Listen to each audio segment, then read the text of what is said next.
Pertenecemos al reino de los cielos por la obra de Cristo que hemos recibido por la fe. Por pura gracia hemos aceptado lo que Jesucristo ha hecho y nos hemos constituido en ciudadanos de ese reino. Aquí somos embajadores, tenemos una misión que cumplir y para ello es necesario preparación en el ejército al que pertenecemos ahora. Libro de Romanos, capítulo 1, verso 16. Palabras del apóstol Pablo a la iglesia de Roma. Dice: a la verdad, se lo voy a leer en la Nueva Versión Internacional.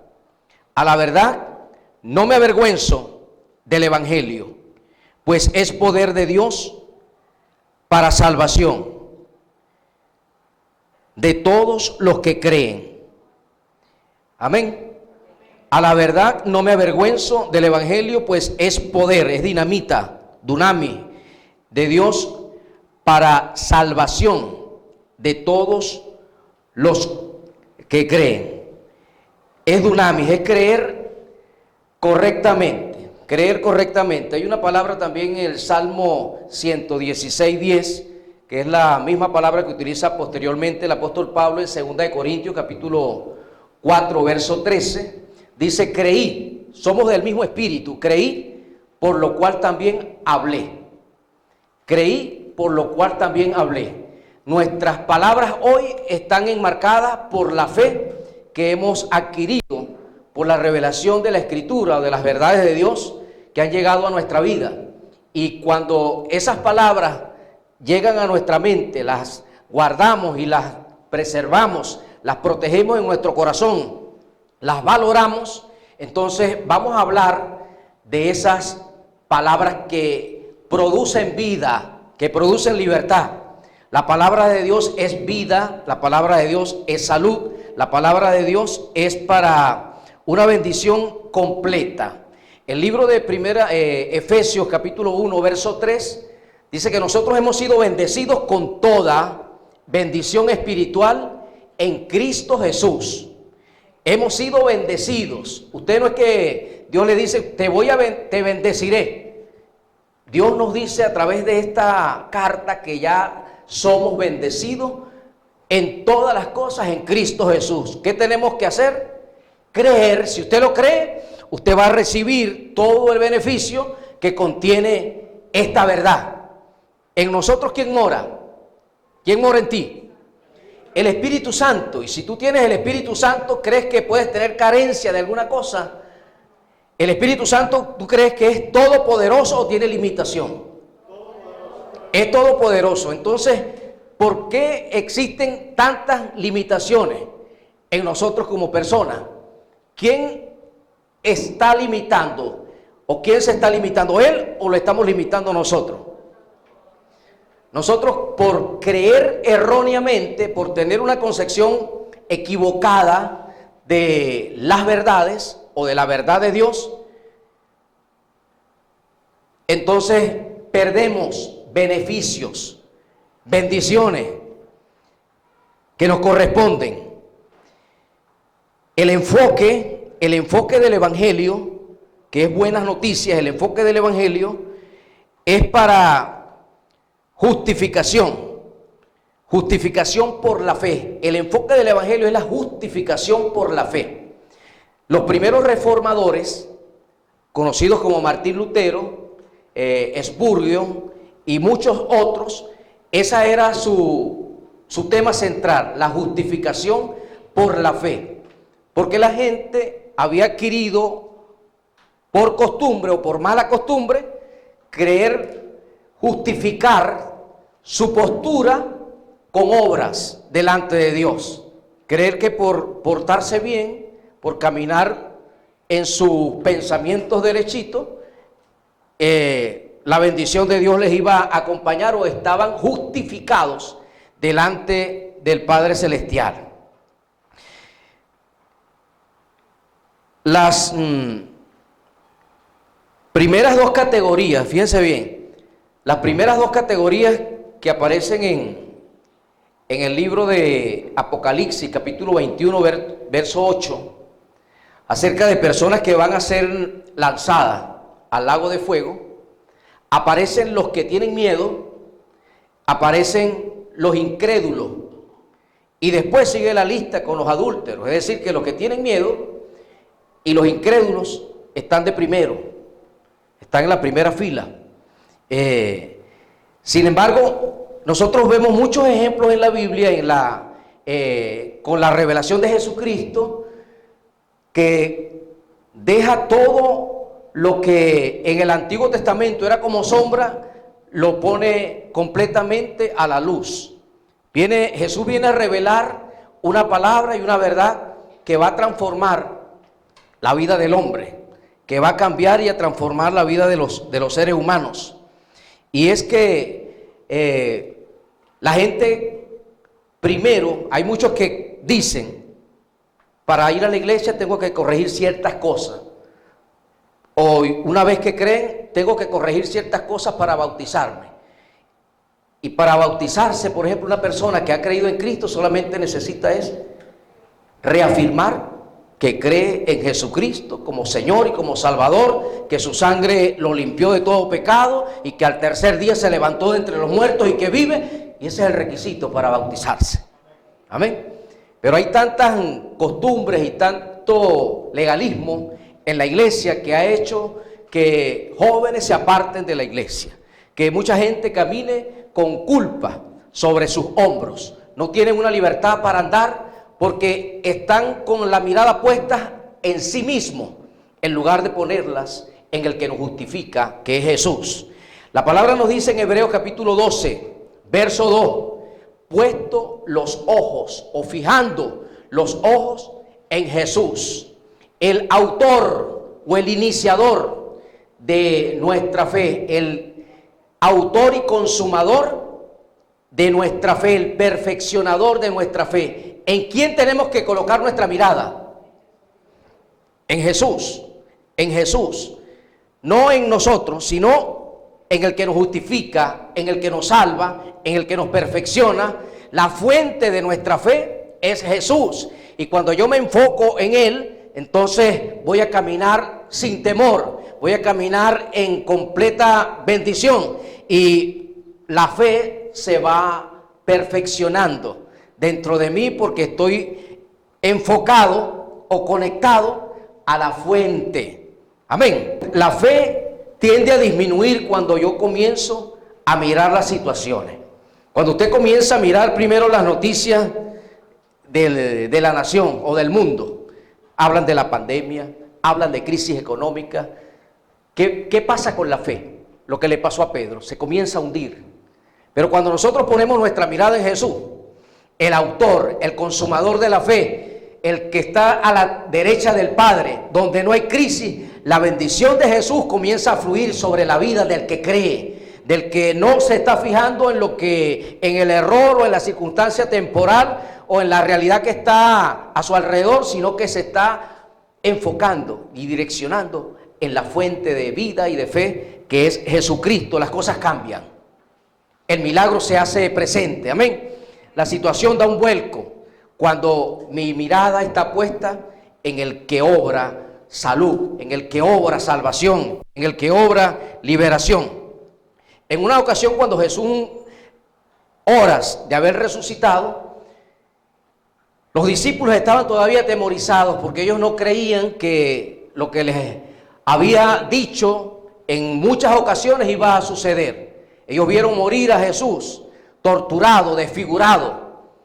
Era imposible que una persona en esa condición se levante. No era, en su mente racional no calaba las palabras que habían escuchado de su maestro.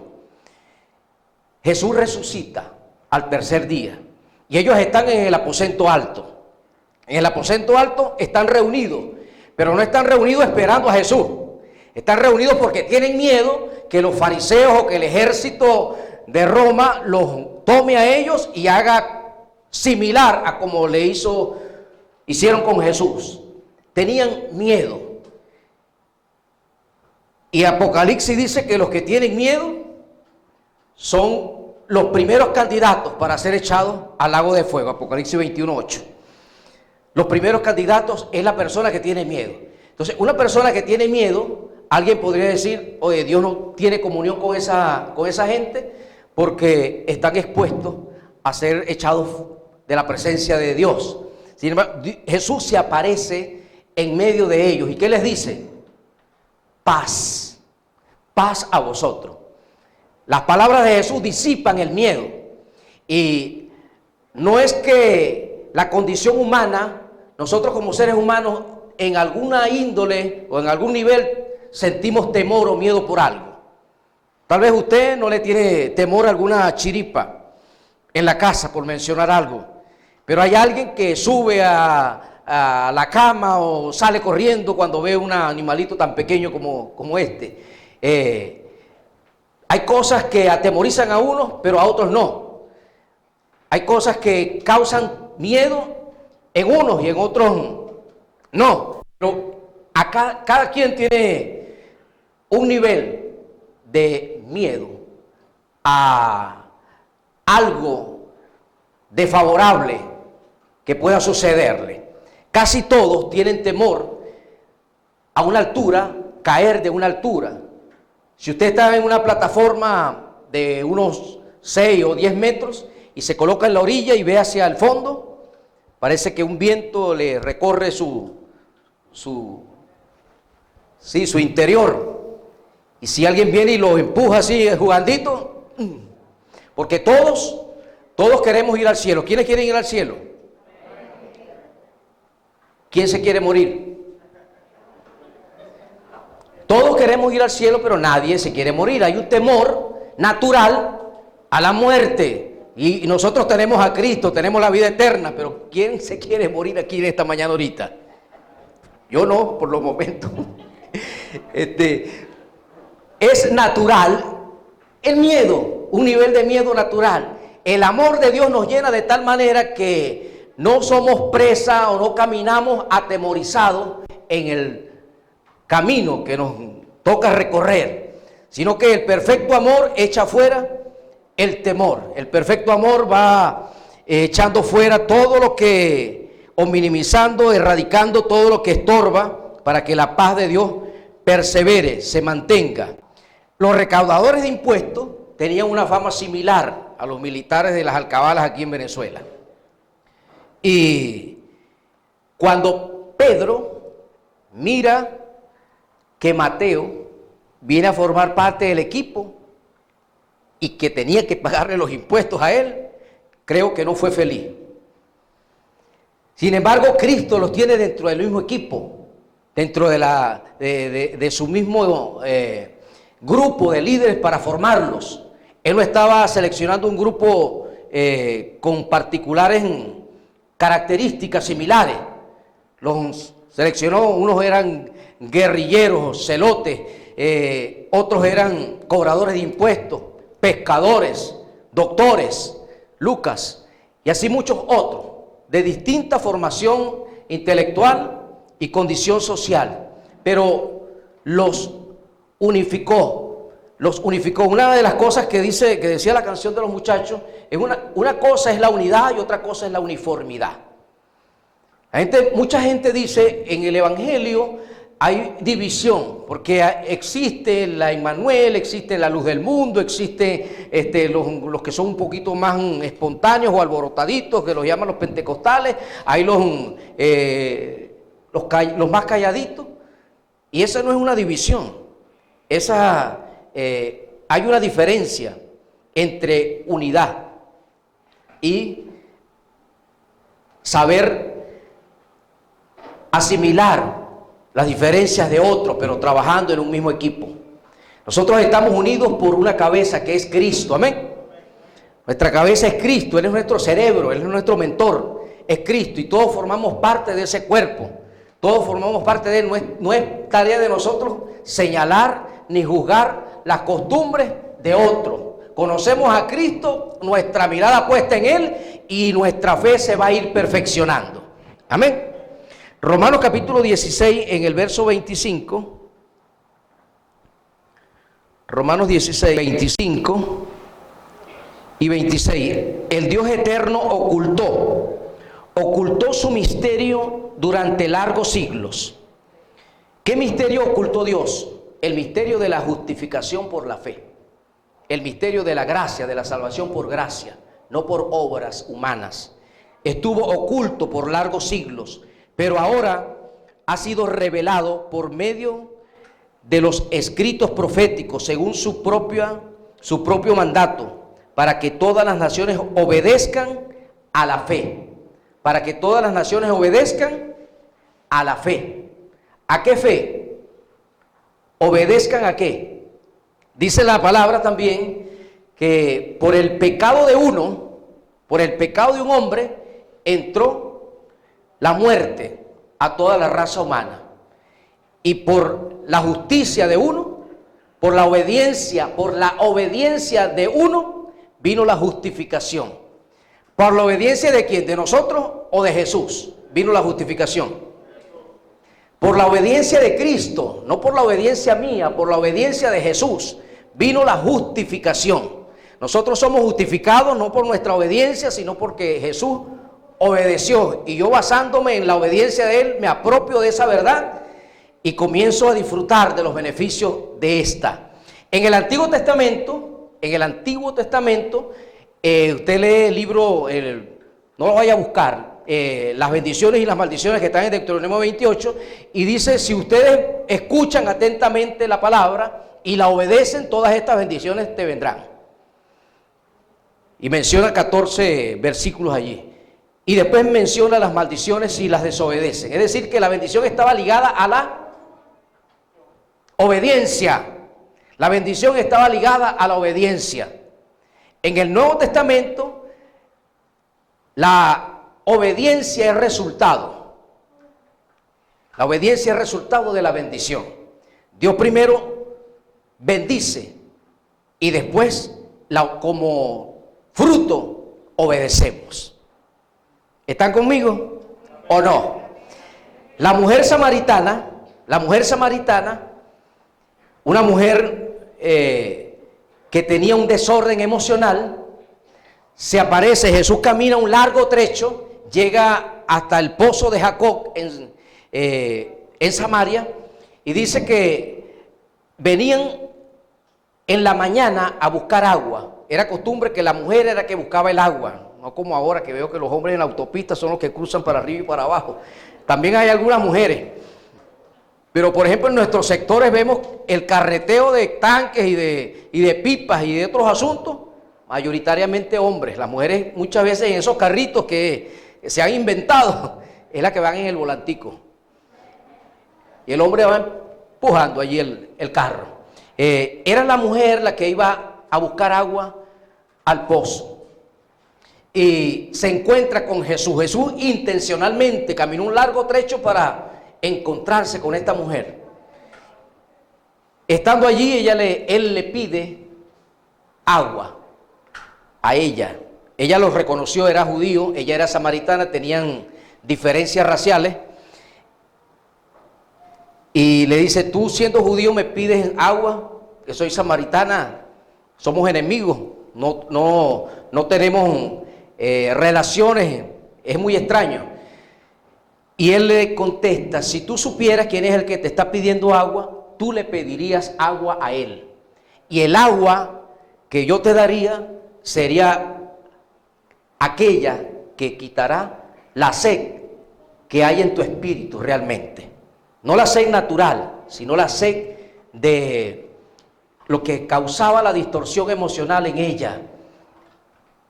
Era guiada por la ley, ella se sentía menospreciada, por eso ella no va temprano, ella va a la hora del mediodía, donde la gente no la critica ni la señala. Esta es la adúltera, esta es la fornicaria, esta es la inmoral, esta es la que le quita, disuelve los matrimonios por allí, es la que estropea la familia. Entonces dice: para no encontrarme con las personas chismosas del barrio, con las personas chismosas de la comunidad, yo voy a ir a la hora que está el sol más caliente y no hay nadie. Se encontró allí con Jesús. Jesucristo la estaba esperando. Y Jesús no le comienza a decir a ella: mira, de su condición inmoral en la que venía viviendo, sino que le comienza a mostrar su amor y le devela lo que ella es. Porque hay personas que dicen, no, alguien me quiere porque no conoce lo que yo he hecho, pero si supieran lo que yo he hecho, tal vez ciertas personas no me mostraran amor. Pero cuando una persona le demuestra amor y sigue siendo incondicional con alguien que le fue infiel y le sigue mostrando amor, dice, me ama de verdad. Hay un amor que está por encima de lo común y lo corriente. Y este hombre sabía, porque le dijo, 5 maridos has tenido. 5 maridos has tenido. Y el que hoy tiene, tampoco es tu marido, no te has casado con él. Eran 6 ya. Ella se vio descubierta, pero a pesar de verse descubierta, Jesús le había mostrado primero su amor. Como le mostró primero su amor, ella fue embestida por la gracia de Dios. Nosotros cuando estamos en la célula, ustedes cuando están en la célula con los líderes, no, la célula no es para señalarle el pecado a la gente. La gente sabe que es pecadora. No es para molestarle la condición en la que están. Es para mostrarles el evangelio del reino. Amén. Es para mostrarles el evangelio que justifica. Es mostrarles a Jesús, la gracia por la cual somos salvos. Es tener una presentación del Cristo que nos ama, del Cristo que nos quiere, del Cristo que murió por nosotros, presentárselo a la gente. Que Él no está buscando errores en las personas. Él está buscando que la persona crea en Él de todo corazón, que crea en Él. Y cuando la persona se ve envuelta en la gracia y en la misericordia, en la bendición, en el amor de Dios, comienza a obedecer. Es decir, que la obediencia viene como un fruto de la bendición que Dios ya ha puesto sobre la vida. Si no, esta mujer no fuera sido bendecida por la gracia de Dios. Cuando aquella mujer también, recuerdan que iba a ser apedreada porque era parte de la ley, estaba escrito que una mujer que fuera encontrada en adulterio fuera apedreada. Cuando la exponen ante aquel lugar y Jesús les hace la pregunta, el que esté libre de pecado, que lance la primera piedra. Y todos se van porque en su condición de razonar, todos habían cometido errores. Y se quedan los dos, Jesús y la mujer. ¿Y qué le dice él? ¿Te condenaron los demás? No, se fueron. Pues yo tampoco te condeno. Vete y no peques más. Es decir, que la consecuencia de lo posterior al perdón que ya le había otorgado era una vida de obediencia. Él no le dijo, primero deja de estarte acostando con cuanto hombre te aparece y después que estés bien arregladita, vienes aquí y yo te perdono. Él hubiera ido al infierno la mujer. Él primero la perdonó. Ella vio el amor de Dios como Dios se ha mostrado a nosotros.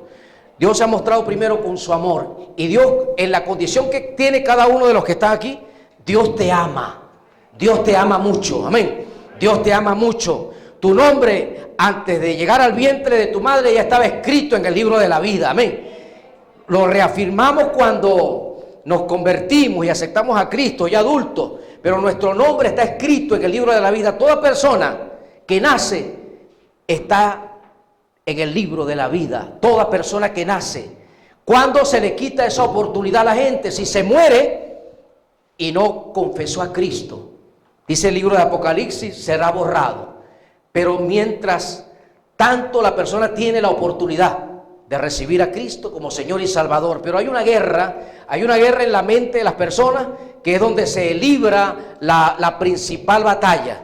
La principal batalla no es contra la gente que nosotros vemos, no es contra las personas, no es contra la suegra, no es contra los hermanos, no es contra el gobierno que políticamente tenemos. Nuestra guerra principalmente es en nuestros pensamientos. Y si nosotros ganamos la batalla en nuestros pensamientos, vamos a ver bendición de Dios en toda nuestra manera de ser. Usted fue justificado.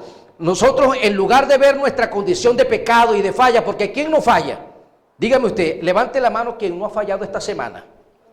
Quien no ha tenido un pensamiento que le ha cruzado por allí medio rarón. Levánteme la mano, por favor. para mostrarlo aquí, ser modelo. No lo hay, puro mundanito. Todos tenemos errores, fallas en palabra, en pensamiento, pero nos fijamos en la obediencia de Jesús, amén. Dios nos ve a nosotros a través de Cristo, y cuando ve a Juan Carlos, cuando ve a José Manuel, cuando ve a José, cuando ve a Creti, las ve a través de su Hijo, que fue obediente en todo. Fue obediente en todo, y en esa obediencia de su Hijo nosotros nos hemos puesto y estamos bajo su gracia. Así que debemos caminar conscientes de que estamos justificados completamente en Dios, y no caminar con pensamientos de culpa porque cometiste un error ayer, porque cometiste una falta ayer, ya estás desechada del reino. Usted es una hija y usted es un hijo de Dios, perdonado y lavado en la sangre de Jesucristo. No es que tus pensamientos se enfoquen en el pecado y en la desobediencia. Tu mente y tus pensamientos tienen que estar enfocados en el que no hizo pecado, en el que no desobedeció, en el que se mantuvo firme delante de su trayectoria en la tierra sin cometer falta, en Jesucristo. Cuando yo me fijo en Él, su gracia y su amor me envuelven y puedo caminar con firmeza en la vida, puedo caminar conscientes en la vida. Hay una palabra que hoy no la vamos a compartir la cena porque el tiempo no da, pero yo pensaba compartir la Santa Cena hoy.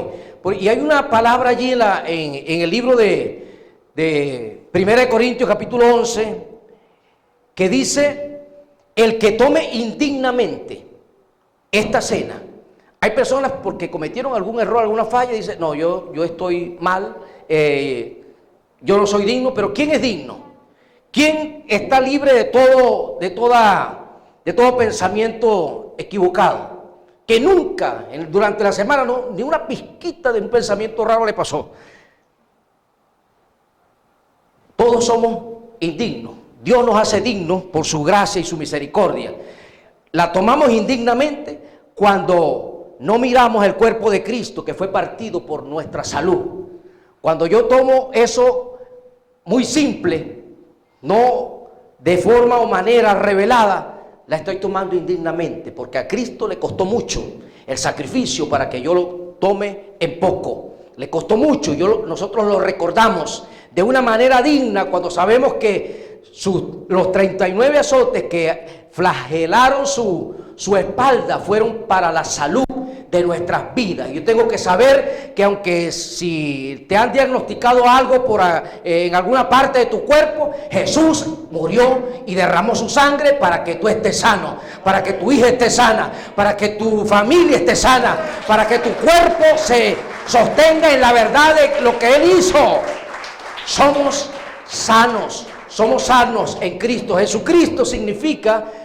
significa salvación. O esa es una de las palabras que revelan su naturaleza.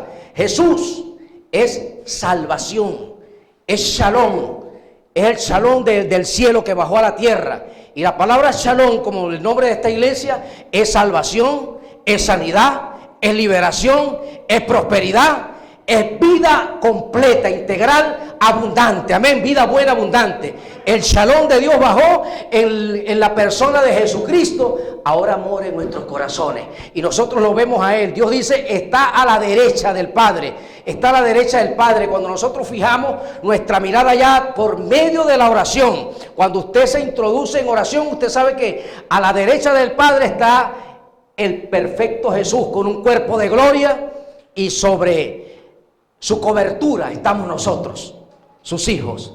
Y Dios nos ve como ve a Jesús. Como ve a Jesús, te ve a ti. Amén. Como ve a Jesús, te ve a ti.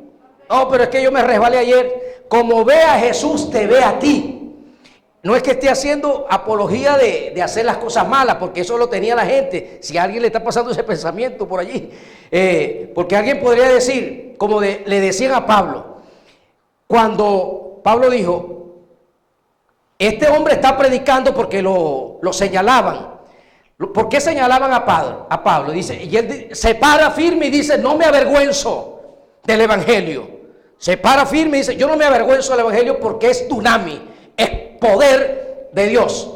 Pero hay gente que nadie lo avergüenza de nada. Alguien dijo, muchos cristianos no están recibiendo vergüenza porque no están predicando el verdadero evangelio. El evangelio que predicó Pablo. El evangelio de justificación por la fe, por la gracia, no es por obra.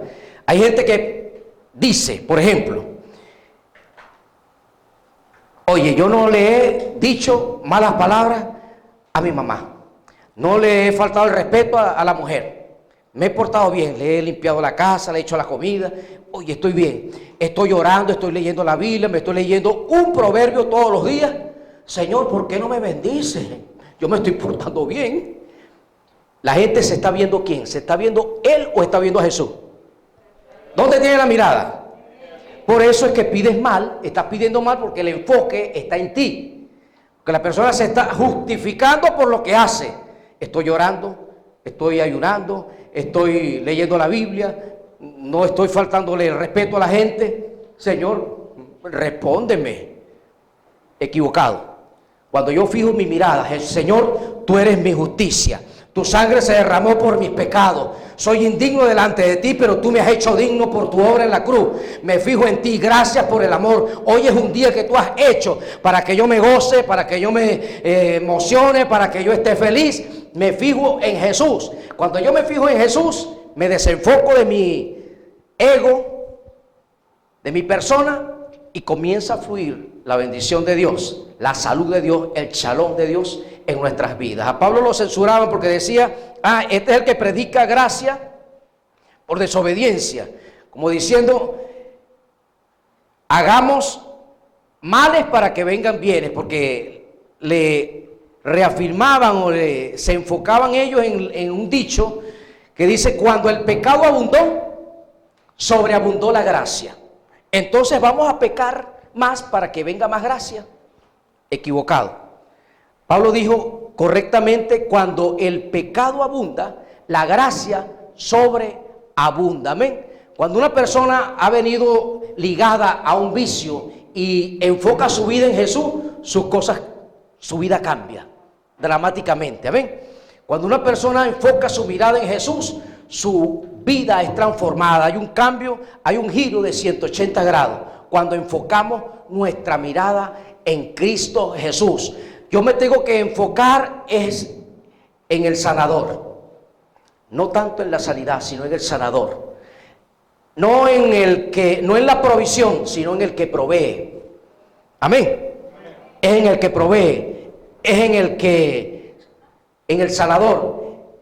Es en nuestro Señor, es en nuestro Dios. En Él es que tenemos que poner nuestra mirada, enfocar nuestra mirada en Él. Es por la obediencia de uno. Nosotros hemos sido justificados. Hoy tenemos justificación porque un hombre se mantuvo sin pecado y se ofreció como sacrificio para restaurarnos y salvarnos a cada uno de nosotros. No es que vamos a hacer males. Cuando hay alguien que puede decir, es que mientras hay mucho pecado en un lugar no hay avivamiento. Precisamente donde hay mucho pecado es donde se mueven más avivamientos, porque es donde la gracia de Dios se manifiesta, porque esas personas comienzan a ser tocadas y comienzan a ser embestidas por la presencia del Espíritu de Dios, y lo que hacían antes en lo malo se revierte para hacer lo bueno. Amén. Así que nuestro creer correctamente o creer bien, creer conforme a lo que Dios nos ha revelado en su escritura, el verdadero evangelio, nos va a hacer caminar en bendición en el tiempo que estemos.